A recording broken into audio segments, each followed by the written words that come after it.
With The Boys coming to an end with its 5th and final season, it's safe to say we've experienced our fair share of horror throughout the series. What if I told you there were scenes and storylines from the show you were never meant to see? Things so disturbing and chilling that they surpass even the worst moments presented across all 5 seasons. In today's video, I'll be covering surface level facts all the way down to the most disturbing aspects of The Boys, the ones that have quietly been swept under the rug this entire time. Corporate propaganda. In the show, Vought often finds itself promoting its brand and its soups all across the world, mirroring the similarities of real-world brands and associations that do the same. However, what's even more uncanny is Vought as a company actually being present across all social media platforms, role-playing as if it were real in our actual world. On platforms like Twitter, you could find it tweeting things about how great soups like Homelander are, and even denying allegations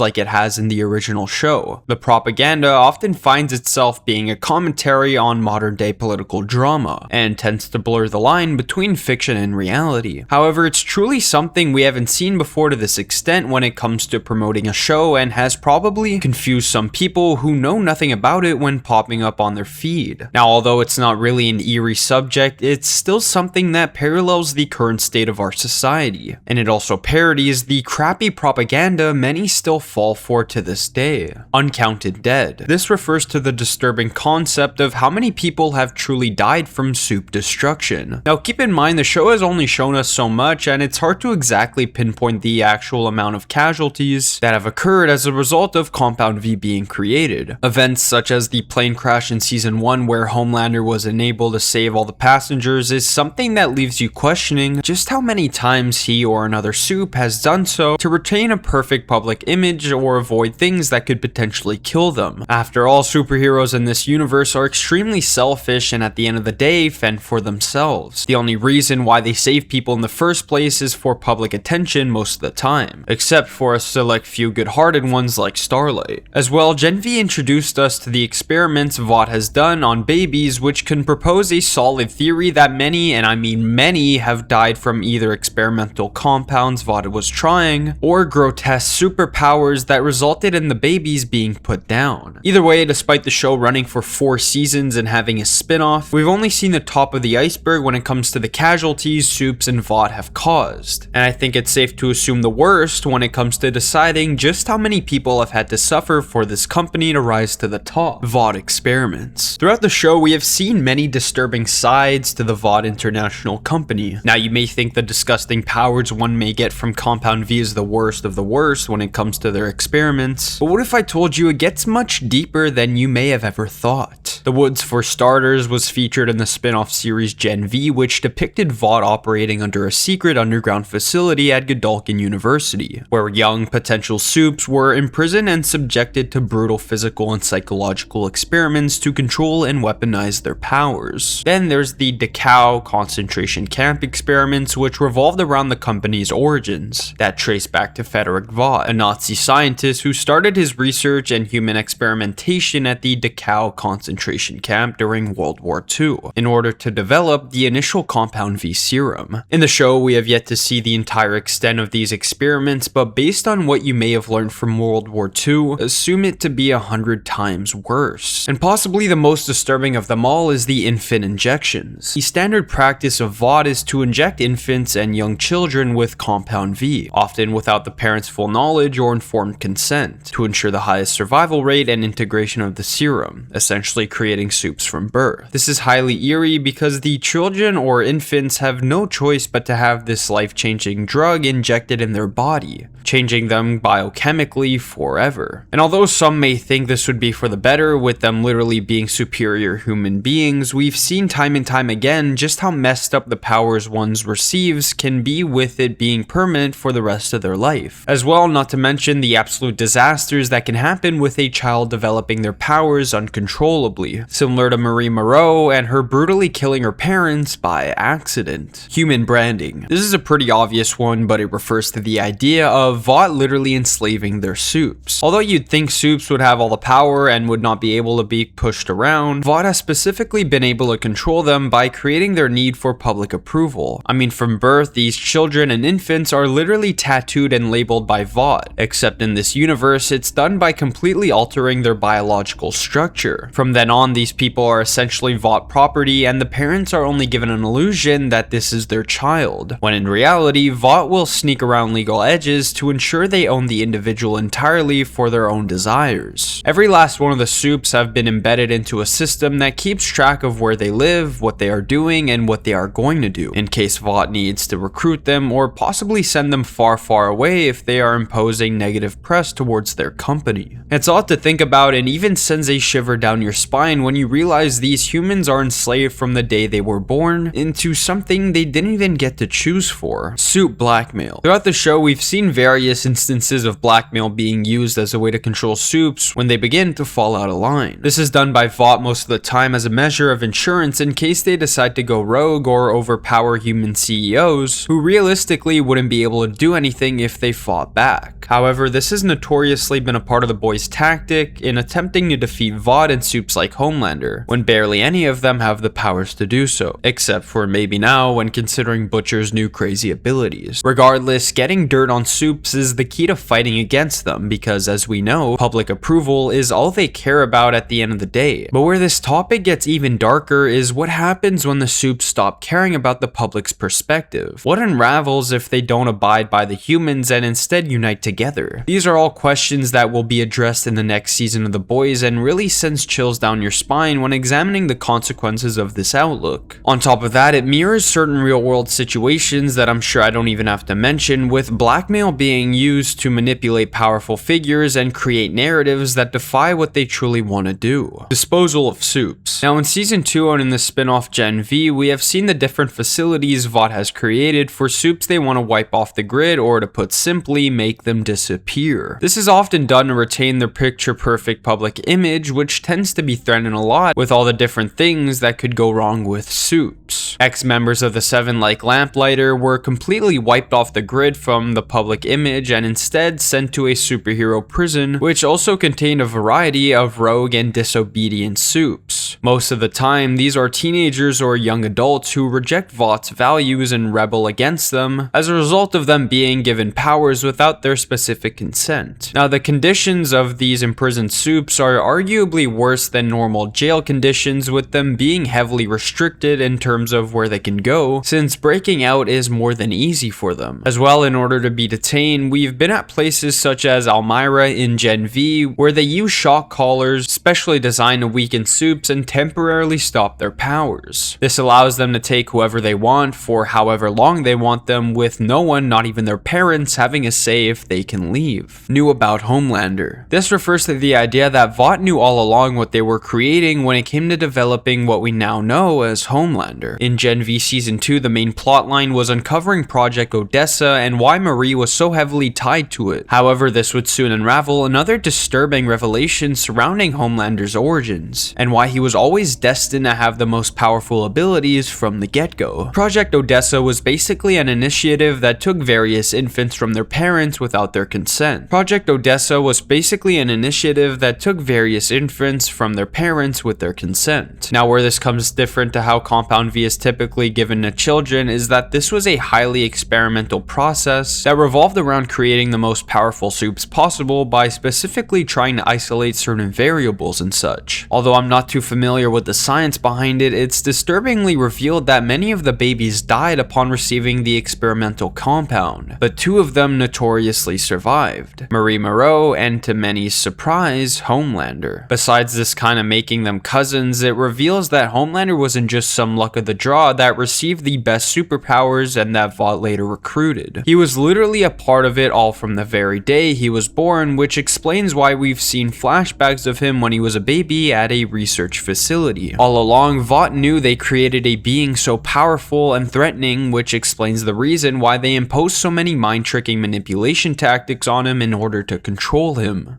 staged rescues. Now this one is practically stated in the name, but as we've seen, the show constantly fakes rescues for the public eye. I can hardly recall a moment when any of the members of the Seven actually went out of their way to save civilians without cameras being put on them. These rescues are staged because it ensures not only the aspect of the situation being controlled, but of course fragile Supes like the Deep not having to actually go through any pain to come out as the victor. This is just another eerie way of promoting Vought propaganda in order to win over the public's approval, but also leaves you questioning how many innocent actors have accidentally died by the hands of a Supe due to them simply not paying enough attention. I mean, remember in season 4 when Ryan accidentally splattered his trainer into a wall during a staged conflict? That's only one of the instances we've seen on the show, and it's only safe to assume disgusting acts like it have occurred various times, with how reckless and careless Supes tend to be. Moreau's powers. Although you'd think someone from a spin-off couldn't have a significant correlation to the main show, this recent season of Gen V has brought forward serious revelations regarding Moreau's powers. At first, her powers of being able to control blood and manipulate it in a way that allows it to be razor sharp and fast is pretty powerful in and of itself. However, season 2 amplifies this to a whole other level that almost leaves you concerned just as to how this can even be possible going into the final season of The Boys. As I'm sure many of you have seen, Marie is now capable of literally bringing people back from the dead. This was first shown when she and the group were escaping from Elmira as she found her sister's throat sliced and her blood pooled everywhere on the ground. Now at this point you'd think her sister would be long gone with her literally not even having a pulse. However, Marie proceeds to do the impossible as she literally brings all the blood back into her body and somehow rejuvenates it like nothing ever happened. The second equally insane moment is when she completely transforms Godolkin's burned and shriveled up body back into his normal self. And where this gets even more odd is how she literally biologically transforms him into what he would have looked like had he aged normally. Hell, even giving him a full head of hair. The reason why this power is so concerning is what it may mean to the final season of The Boys. If Marie is capable of reviving anybody from the dead, what's to stop her from letting any of the boys actually die? On one hand, if she saves all of them, then there's no stakes whatsoever. And on the other, if she doesn't save any of them, it makes no sense considering she's capable of doing so. And where this gets even more crazy is the theory surrounding her ability to snap the V out of any Supe's blood. If she's able to do that, what's stopping her from taking Homelander's powers? Or hell, anybody's? This is something that will need to be addressed and leaves me wondering whether or not the showrunners did this on purpose or on accident, since its implications are pretty disastrous. Darker comics. Now in this video I stated I would not be including anything from the comics, but it would feel weird not addressing them. As most of you probably know, The Boys show actually originates from a comic series. Although a majority of the characters are similar, there is one very contrasting difference between them. You'd think the show is already pretty dark and disturbing, but the comics takes things to a whole other level. Considering the fact that The Boys is somewhat restricted by Amazon, who cares about making it actually watchable, the comics are just downright unhinged and at times send chills down your spine. Just imagine some of the worst scenes you've witnessed in the show and assume it to be 10 times worse within the comics. Hell, it's so insane that I can barely talk about some of it without getting this video demonetized. Although the comics tend to differ a lot from The Boys show in terms of plot lines and such, I'd still recommend checking it out for yourself, but honestly, steer clear from it if you can barely handle the series itself. Bloodbath. This refers to the crazy process actors from the show have to undergo when acting in bloody scenes. According to Laz Alonso, who portrays Mother's Milk, so much fake blood was used that some actors were apparently covered in it for a full 2 weeks. Alonso told Collider that it was about a 2-hour process to have the blood applied to their bodies. According to Fleet magazine, Jack Quaid, who plays Hughie, was drenched in blood for 3 hours in 100-degree weather when they shot a sequence that took place inside of a whale. Quaid also revealed to Vought that in the first season, they would cut as soon as the blood was thrown on him, so he was able to get cleaned up rather quickly. In the second season, however, he had to shoot scenes while covered in blood for longer periods of time. This just goes to show the daunting process actors have to undergo for this show and the disturbing practical work that goes into making remarkably disgusting scenes that involve lots of blood. Compound V side effects. Throughout the show, we've seen the various eerie side effects Compound V has to offer. Things like mutations to the body truly put into perspective just how wrong this substance can go when injected into humans and doesn't always result in a dream superhero life. Take for example the scene of Ashley when she injects herself with Compound V as a plan B to defend herself towards the end of season 4. It has always been implied that taking V as an adult is highly dangerous and rarely turns out good, and Ashley's case appeared to have proved that theory very much so. Her body disgustingly began to mutate with bones growing and popping in all places, giving her this appearance of a literal monster. This is just one of the weird side effects that can occur when taking Compound V and has resulted in many, and I mean many, weird superpowers throughout the main show and the spin-off. Billy Madison. Now you'd think the name of a comedy movie couldn't possibly be on this list, but it actually has an odd and eerie connection to the horrific universe of The Boys. One of Adam Sandler's most iconic films is Billy Madison, which involved a spoiled young adult having to go back to elementary school in order to finally graduate from his studies. This is personally one of my favorite films I watched growing up, and it left me very confused upon learning that there's a pretty significant connection between both universes. In case you forgot, Jonah Vogelbaum was the primary scientist conducting the various unethical experiments on Homelander when he was growing up. Well, what if I told you that very same crazy scientist lives in the infamous Billy Madison mansion? In a scene, we can clearly see Jonah and Billy sharing the exact same pool. The reason why this is so odd to me is how the boys can turn a place so colorful and happy into something dark, defined by unspoken horror and unease, with Homelander himself looking upon it. Homelander's dad. In earlier seasons, Homelander's parents were never really mentioned and were kept mysteriously in the dark. However, by season 3, we actually come to learn the weird truth about who Homelander's father really is. Soldier Boy, of course, is his father and Ryan's grandfather, but the origins of how he came to produce Homelander ties back to the disturbing unconsensual life Homelander was brought into. To put simply, Soldier Boy was told by Vought to give his sperm so they could produce a powerful offspring. Soldier Boy prior to Homelander was considered to be the most powerful Supe ever created, being sent at the front lines to defeat the Germans in the World Wars and essentially being indestructible. And hell, Homelander takes things to a whole other level, being able to fly and even shoot lasers out of his eyes. But this raises a question: if Soldier Boy was able to create such a powerful Supe, how much more stronger is Ryan compared to Homelander, when considering the fact that each offspring appears to be more and more better than the other? Temp V24. In season 3, we were introduced to the experimental strand that stems from Compound V. However, the key difference between these two is that one is permanent and the other is temporary, hence the name Temp V. Now so far, we've only seen a select few powers come out of taking this drug done by the boys. We got Butcher's laser eyes and Hughie's teleportation powers, but it's still speculative just how many more there are that we haven't seen. The exact way an individual gets powers hasn't been explained much in the show, but really the sky is the limit from what we've seen. However, with infinite possibilities comes a lot of useless and very disgustingly unnecessary powers that only become a burden on one's life. And where Temp V becomes even more eerie is the side effects it produces to the user. We saw that those who take Temp V fall victim to a type of brain cancer, which we see Butcher take into full effect in the previous season. It's also a pretty addictive substance, just like any other drug, except it literally makes you stronger than any other regular human being. I'm curious to see whether or not it will be brought back in season 5, and can only imagine the powers it can produce given the right luck. Prosthetic.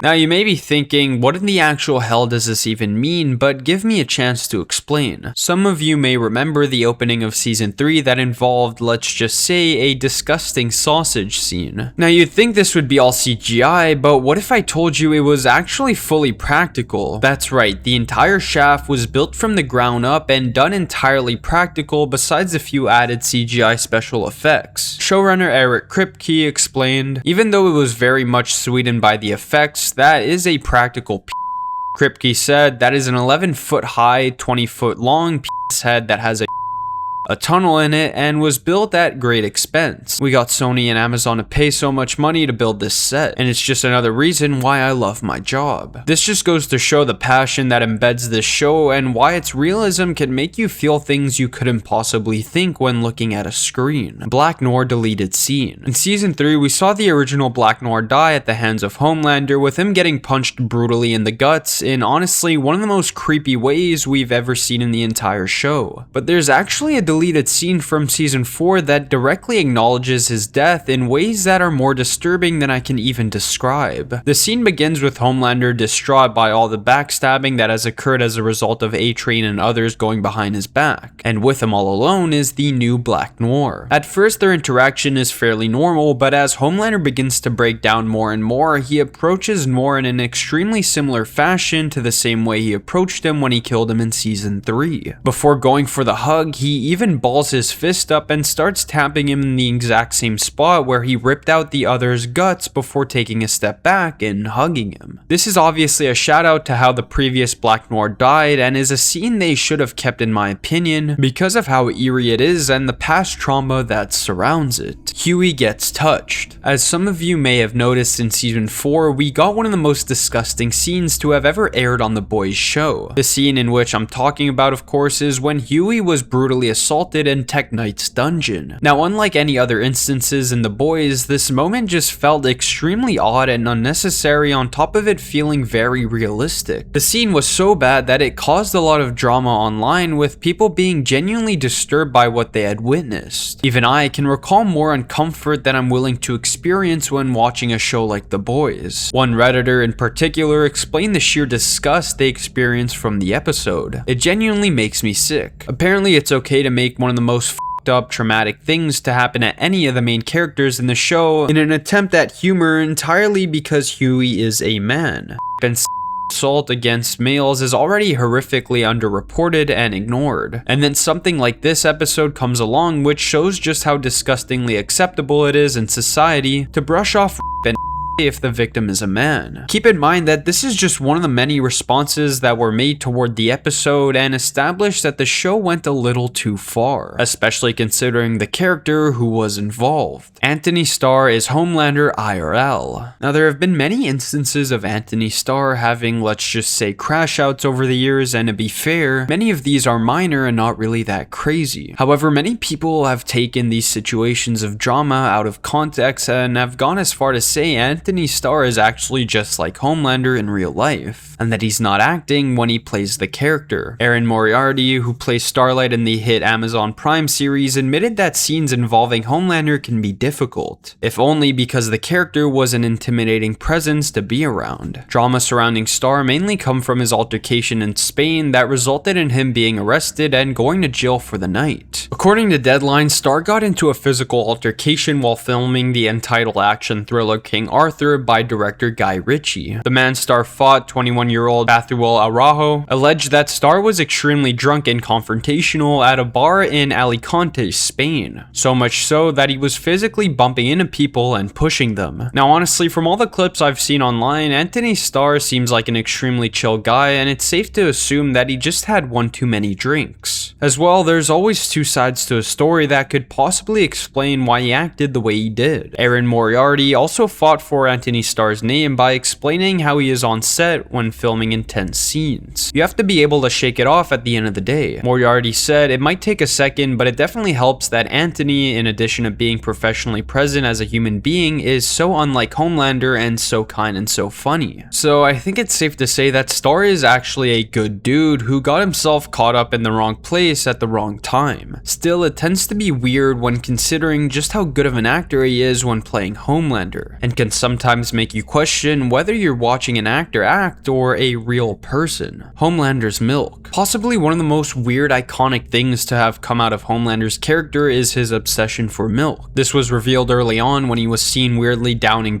milk as if he were a baby. This likely comes from having no mother growing up and, as a result, developing an odd sense of intimacy towards milk, breast milk in particular. His eyes when drinking it make you feel extremely uncomfortable despite being a pretty normal everyday thing humans do, which is just drinking milk. But for Homelander, milk is more than just a refreshing drink. It represents his longing for true, actual love that he has never experienced in his entire life, and explains his psychotic nature present throughout the entire show. And let's not forget one of the most disgusting scenes from season 4 when Firecracker gives him you know what, with Homelander reacting in ways we can't even understand. Scenes like these remind you of the uncomfortable nature of the boys that goes far beyond blood and gore. The Frenchman, the female, and the man called Mother's Milk. This refers to an episode title for season 5 that has left many fans concerned for the well-being of some of the members of the boys. This title obviously refers to Frenchie, Kimiko, and MM, and hints at their possible death within this season. Throughout TV, it's never a good sign to see the name of a character as the title of an episode, as it often represents their death. Although it could just be an episode surrounding them as a trio fighting against Vought, this final season will involve lots of death according to Eric Kripke, with major characters having to die in order to leave an actual impactful conclusion on the show. Seeing these characters die would be extremely devastating after everything they've been through, and is a title that haunts many fans' imaginations, wondering whether or not the show will pull the trigger on characters fans love the most. Immortal Homelander. So there's a theory that in season 5, Homelander will actually stop aging, essentially becoming practically immortal. As we know, the last season heavily explored the fact that Homelander is aging faster than he was expecting, losing hairs and such, which he oddly likes to collect. However, supes such as Soldier Boy were given a specific form of compound V that essentially stops their aging, or in reality, slows it to the point where they age extremely slowly. This was also shown by Stormfront, who also did not age a single day despite hundreds of years passing. Now, where Homelander ties into this is what the trailer showed briefly for 2 seconds. There's a short clip of Homelander shooting his laser eyes into the sky in extreme amounts of distress, with Soldier Boy slowly backing up in the background. There's been speculation that somehow Soldier Boy will grant Homelander the ability to age like he does, essentially making him more powerful than ever. After all, Soldier Boy and Homelander will be fighting alongside each other in this season. This is terrifying because already up to this point, Homelander barely has any weaknesses, and if he stops aging entirely, it's going to be extremely difficult for him to be defeated, which opens various disturbing outcomes we wouldn't want to imagine. Homelander kills Ryan. Now in the trailer, there's a moment that continues to play over and over again all throughout, which is Homelander appearing to beat someone to a pulp. Although it doesn't deliberately show who, many have turned to a disturbing theory of it actually being Ryan. By the end of season 4, it's obvious that Homelander and Ryan are on bad terms, and that Ryan will most likely be fighting against him either on his own or alongside the boys. Homelander, being more unhinged than ever, is likely past caring whether or not Ryan is his son, and cares more so whether or not you're with him or you're not. I have a strong feeling that the two will likely fight, and it could possibly result in there being an Omni-Man versus Invincible type of fight where Ryan is brutally beaten up or close to being killed by Homelander as a result of him not joining his side. This would be really gruesome to see and would officially up the bar for just how psychotic Homelander is in this 5th and final season of the show. Soldier Boy's torture. One aspect of the show I don't see being talked about enough is the experiments Soldier Boy had to undergo when he was captured by the Soviets. During World War II, Soldier Boy was captured by the Russians and experimented on gruesomely to see what his weaknesses were, and just how far he could be pushed right before the point of death. Flashbacks of him literally eating bullets were shown to us in season 3, and we can assume he went through many more worse things. Picture him being tortured but 100 times worse, since he could most likely feel insane amounts of pain, without necessarily dying because of how indestructible his body is. His origin is truly a horror story, and it explains why he feels such a great amount of PTSD, with the slightest situations triggering his ability to become a mini nuclear bomb. I mean, he literally begins to charge up energy in his chest that creates massive amounts of damage that could take out an entire block. It's just truly disturbing to think about and reminds you why he is the way he is in the present day, embodying a strong persona defined by past trauma and guilt from all the people he accidentally killed. Homelander's Kryptonite. Now, similar to Soldier Boy's time with the Soviets, Homelander was also intensely tortured, except for him, it was literally his entire life. At first, you'd think the physical torture of of being put in fire chambers would be the worst of the worst, but what if I actually told you it was the opposite? The psychological manipulation tactics imposed on Homelander from the day he was born is by far what defined his villainous nature to this day, and is also his only weakness. One of the reasons as to why Homelander doesn't just burn the entire world down is because he needs attention and can't live without it. It's why we've seen him act like a toddler countless times, and it depicts his longing for a maternal figure. As a kid, he would be given countless mothers who would either be ripped away from him or killed by himself on accident for things such as hugging them a little too hard. Being a young age, this impacted his outlook on life more than one would think, and was deliberately planned to restrain him when it was needed, since Vought knew they couldn't possibly physically take him down. Toronto Massacre. In April 2018, Alec Menashian decided to brutally take the life of 10 people in a white van, mowing down innocent civilians. The killings took place on a busy street in Toronto and changed the area forever, defining it by a traumatic event no one deserves to be put through. Now, during the shooting of The Boys in Season 2, the showrunners wanted to film the iconic scene of Homelander lasering down a huge group of protesters at the very same place. With this, you can guess that those who lived in the area clearly didn't like the idea, as it felt offensive towards the victims and their family. A Toronto councillor even stated that he flipped out after hearing of this development, calling the use of the square as a filming location disrespectful, and noting that the potential confusion if another attack isn't what caused this concern. It's about people literally reliving those events. It's disrespectful to even think of it. Even if nobody had seen anything, it's still disrespectful. I guess somebody just wasn't thinking. This of course led to actual big protests in the area where they were trying to film the scene, and resulted in the show production deciding to move elsewhere to shoot it. This is just really eerie to think about, considering the fact that a show mirroring modern day issues was so close to paralleling a gruesome attack that took place in the very same area. Although the show production did do good on their end by deciding to move the scene to another spot on their own, it was still an idea too disturbing that should have really been examined better beforehand. Public executions. This concept refers to a possible thing we might see in the final season of the show. Throughout countless disturbing episodes, we've seen a wide variety of things no one would dare to step into. However, one thing I fear we might see develop in this final season is public executions. Homelander and other Supes like himself are people who are now fed up with cooperating with those against him, and what better way to send a message than to publicly execute those who interrupt his final plan. These would most likely be done in broad daylight or even on TV to show that anybody who resists Homelander's plan will fall short of his power. It would be something truly weird to see, bringing society back to a world where things aren't discussed fairly in the name of justice, but battled out in chaos and destruction. Just imagine someone so significant from The Boys like Butcher or even Starlight, someone beloved, getting their head completely eviscerated by Homelander on a grand stage with thousands of other rogue Supes cheering. This wouldn't just anger the fan base, it would literally send shivers down your spine, with you alongside the characters having to accept that it just happened. The entire world ends. With the show coming to an end, many have resorted to theorizing some of the more disturbing outcomes that can result from this conclusion. One of them is the concept of the world ending as a whole. This means total annihilation of planet Earth, with Homelander burning it to a crisp and then ending himself in the end. It's a cold but honestly realistic ending when considering all the hints Homelander has given throughout the series. He talked about if he loses public approval, he'll burn major capitals like New York, because at that point he has nothing to lose. Like previously mentioned, his only real weakness is his longing for being wanted and loved by people. And once that goes away, it's safe to say literally anything could happen, with Homelander burning down the world being one of them. Sanctioned Tyranny. This is yet again another odd theory regarding the finale of The Boys, with it essentially depicting Homelander as a tyrant that runs the world. With him now essentially running America, it's only a matter of time before he decides he wants to conquer the rest of the world. After all, he is the most powerful superhero and has immense influence on all the others, making it extremely easy for him to take over countries in short amounts of time. He would essentially become the #1 ruler of the world, most likely doing abominable things to humans and prioritizing superheroes since they are superior. Anybody who criticizes him or threatens his power would be immediately killed and disposed of, and he would essentially go on to rule for as long as the eye can see, considering the fact that he's practically immortal. It's an extremely terrifying ending to the show, show, but would truly cement the idea of it being unpredictable and chilling in its final moments. Human prison camps. This one is a rather disturbing concept, not because of what it actually does, but of how closely it mirrors real-world events that have occurred in the past. Throughout the trailer, we can clearly see that Homelander has appeared to create human concentration camps where individuals who are rogue are sent without a trial or a hearing, but simply from Homelander's commands. I'm sure when picturing this, you can imagine what this parallels from our real world, and it's just odd to see it play out in a show with superheroes, with humans having little to no ability at fighting back. Supes Win. As you can probably indicate thanks to the title, this is the theory that superheroes in the end will win and defeat the boys. In this universe, humans essentially become enslaved to supes, with them running the world as a superior race. It wouldn't just be Homelander running the show, it would be all of them destroying what they want, making people beg, and living however they deem. Of course, Homelander would most likely be the head of this revolution, but most supes would probably be able to do extremely messed up things to whoever they want. This would be a world where the boys fatally lost in their last efforts to defeat Homelander and other evil supes, which opens the chilling possibility of this show not having a happy ending or satisfying conclusion, but only one that resembles the first few minutes that introduced it. Everything being ripped away without a care. Mirror to the real world. Now, most of this list covers fictional aspects of the show that are truly disturbing, but by far the most horrific things a show can do is depict what happens in our reality. From the very first episode, we got a glimpse at how truly messed up people in positions of power are, thinking they can do anything to anyone because of where they are. In many industries, we've heard countless horror stories of behind the scenes things that you wouldn't imagine. I fear that The Boys is a commentary on those things, and it's also only the tip of the iceberg. People like the Seven put on a fake smile to receive approval from the public, when in reality they are some of the most evil people you could ever meet. Things like these parallel certain individuals within the acting industry who aren't who you think they are, and most of the time put on a fake persona during public press and interviews for the sole purpose of making money. This is something I'm sure many of you have realized as you've watched the show, but it is truly one of the most disturbing messages to have come from it because of how close it hits to home. This isn't a horrific theory about a fictional show that doesn't affect us. It's a subtle description of what occurs behind the scenes for many powerful industries in this modern day era. Now, I think there's probably a lot more to cover regarding this show, but this is all I could possibly think about that hasn't already been said or done before. If you feel as if I missed something during this iceberg, please let me know in the comments.